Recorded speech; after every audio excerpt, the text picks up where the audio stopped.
across the slope. You on search? Kennedy, can you call 911? Yes. I am.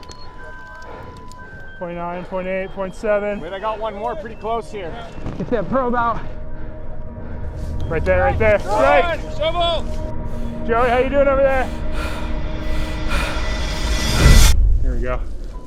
Nice work, buddy.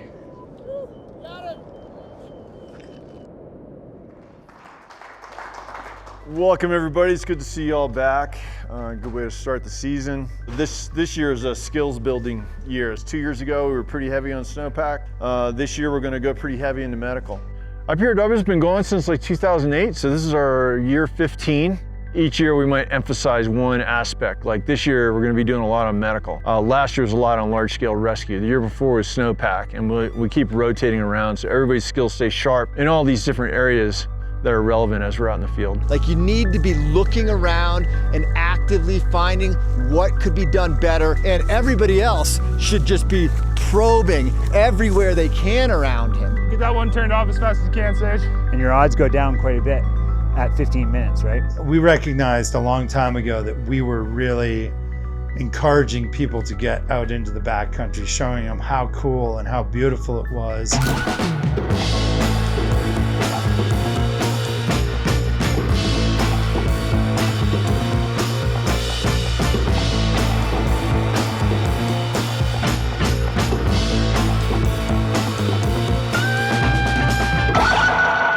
The idea of IPRW is to set our teams up with safety protocols that we can use anywhere in the world in any situation. Let's check his pulse again now that we've got the tourniquet on there for a little while.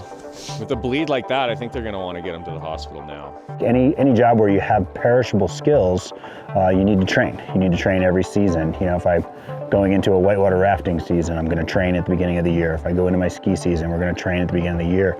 Because this is continuing education, we're going each year, we can progress. I can teach stuff that we left out last year and we add to it this year and continue to build and grow them as athletes and crew members.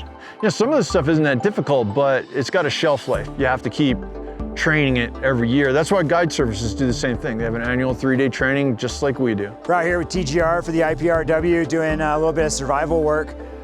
These guys are building shelters out of nothing over here.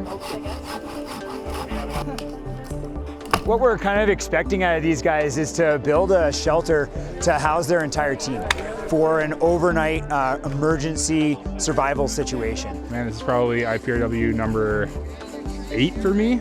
So it's been pretty cool to watch the evolution over the years. I know it's been going on probably about twice as long as that. So haven't been here the whole time, but it's definitely been really cool to watch it progress over the time that I've been here.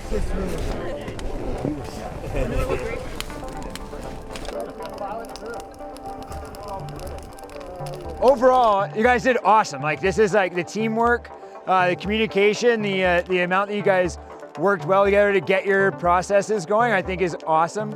And that's what you guys do well as a team, right? Everybody works together.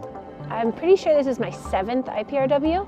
When we go out into the field doing what we do, we're really pushing it. So we need our training to be pushing it as hard as we're pushing it out in the field. And I think that's what IPRW does. Yep, I'm on one right here. 4 meters, guys. Let's get that probe over here. Having worked with the Marines, like one motto they have is train harder than you fight. And so that's part of my philosophy with the IPRW is let's throw some stuff at them that's like way harder than what they're probably going to deal with.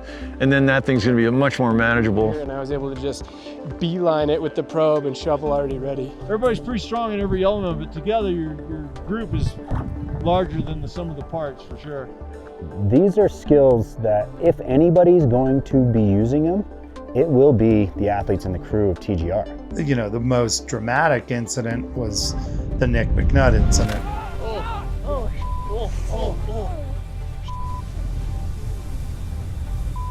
Our team was able to get him out alive with just, you know, a broken arm. That's all due to just this constant ongoing training. So when we have an incident, like Nick McNutt's incident with his broken beacon, the next year we focused really heavy on probe lining and what to do when you have a beacon malfunction. And you know, I teach a lot of courses to the military, to aspiring ski guides, and I think TGR is one step above that because those guys are out doing it, you know, and to be able to progress the learning to the level that these guys are at is incredibly rewarding to me.